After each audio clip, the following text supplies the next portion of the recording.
trying to force me wouldn't work, because I'm the kind of person who, nothing worked with me, basically. Because I didn't recognize, at some point when I was in college, I decided, all right, I have a mental illness, I want a pill to fix it. You know, it didn't work. I mean, it wasn't until I was 30 and I lost all my jobs and became homeless, essentially. My parents took me in, where I realized, I gotta be doing something wrong here. And then I hooked into a therapist who said, you know, it's not just about this mental illness. I mean, you have things to work on yourself, including, it's just hard to explain right now, but I ended up working in a sheltered workshop, which was really great for me, actually, because I had stopped talking.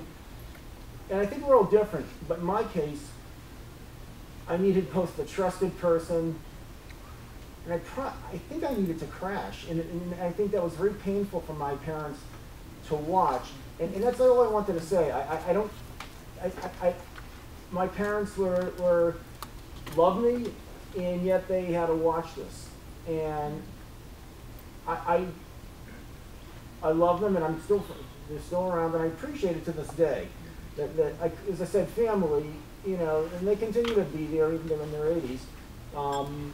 But I just wanted to give that perspective, because I think it is difficult for parents. And when you're dealing with someone like me who won't listen, maybe someday I'll listen. I mean, I did, but you know, I just wanted to give that perspective. That's interesting, because I definitely, in writing this and trying to come up with it, I was like sitting there like, you can't cry in theory, because then they're gonna not feel like you're professional, and you're gonna cry, because every time I talk about him, I cry, because there's so much other stuff I would love for him. So it hurts. but I'm doing well now. Yeah, but he's 19, so that means he has like 12 more years. You know, so I was 40. I spent my 30s in and out of hospitals and trying to get a job. And it wasn't until I was 40 that I got an opportunity, because there was a consumer position open. I couldn't get a job otherwise with all my degrees. And I got the job, and I needed the job to make myself work. So it wasn't until I was 40. So when I see these young adults doing things like this, it makes me really great, because I don't know if it would have helped me, but I think it does help other people. And I'm just very grateful for the work that's being done to address the needs of young adults and meet their needs. Thank you so much for sharing. I appreciate the work everybody's doing here. I'm really moved me. That's wonderful. And I was going to say thank you again for sharing, because you know, it's a lot of time we're doing the work, but we think, you know, like, you know, well, what we're doing is not effective, it's not going to work.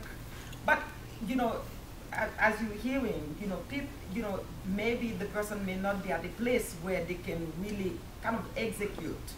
And I kept talking, you know, like, you know, when you said 30, and keep looking, you know, at the brain, because there's so many, you know, like, you know, studies now on neuroscience studies, you know, and we already know the frontal cortex is not really well developed until, you know, you are like 25 or beyond for men. Probably 30 and we have a great, you know, actually, you know, our consultant, you know, who does, you know, solution focus, you know, Susan Thorne, that I would recommend anytime, you know, for in terms of solution focus. She's an adjunct professor at BC, Boston College. So Susan always said, you know, remember they have a hole. There's a big hole in front of, you know, their head. So it's not been filled. So there's a lot of work, you know, and we need to be patient. Really need to be patient, you know, in terms of, you know, they are hearing you. They may not be able to kind of like execute, because, you know, that executive, you know, power is not all there yet. So we need to keep that, you know, in mind as a perspective, you know, in really working with, you know, young adults. And I would say, you know, again, in terms of everything you said, for me, the take home is how do you frame the question, which is really, really key to everything that we do. Because if you go out by saying, what's wrong with you? The answer going to be all those things that are wrong with that person. But if you go out and say, you know, what's happening? What is happening right now with you?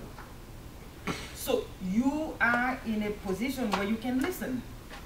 you can listen better to see, really, what's going on with that person.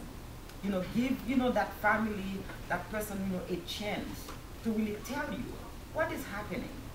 So I think, kind of like, that's, for me, the take home. I'm glad you made one. Go ahead. I just want to say thank you so much for sharing your story. Thank you. It humbles me. I am a parent and have gone through that journey, and want to say to you that through our journey, I think every single one of us talks about, well, I wish I hadn't have done that, or I wish I would. But that's part of growing and learning and helping other families. I say all the time, you made me a great family partner. Definitely. But I also want to bring up just a little bit of hope, because I am a parent of 3 children, 32, 28, and my youngest at 27, who had many challenges and struggles growing up and had received the Department of Mental Health Services in, young adult, adolescent, those stages.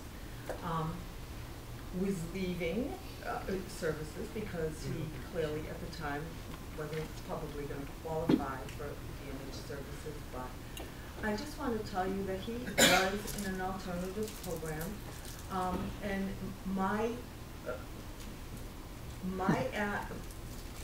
advocacy piece for him was to try to get another young adult to be his buddy, because he had no friends, and for years it was no friends, no friends, no friends. So then all of a sudden he's graduating and he has no friends. In the meantime, he had picked up a little bit of work here and there, but was really struggling, had good periods, not so good periods. And so he graduates and he lost his job, and he sat home for 5 years.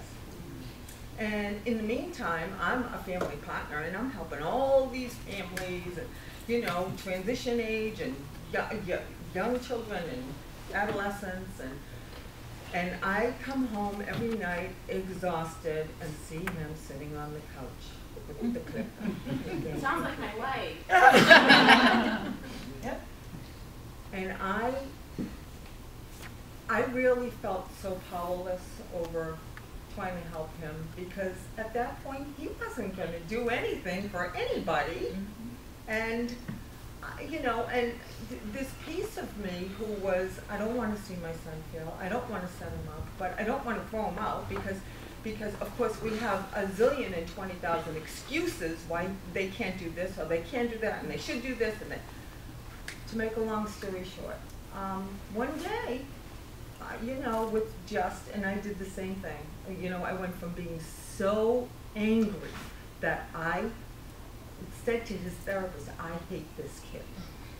How horrible for a parent to say that. And But you had to say it so you could I move through it. loved him, but that's how deep this was getting, to, you know what, it must have to be you.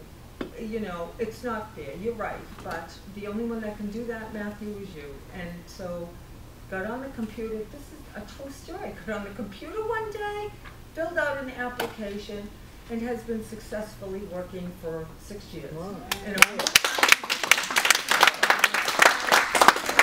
So, yeah, I think with time and support and hopefully systems changing with helping our young adults be free to have voice and choice of their own, and empowering them to speak for themselves and all of that, this is why we're here. This is what this is all about.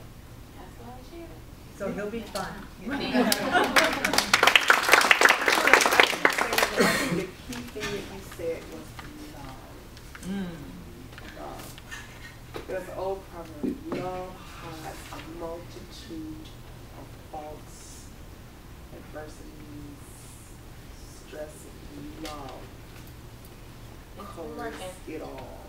It's hard some days. I love you. I love you so much. Thank you, guys.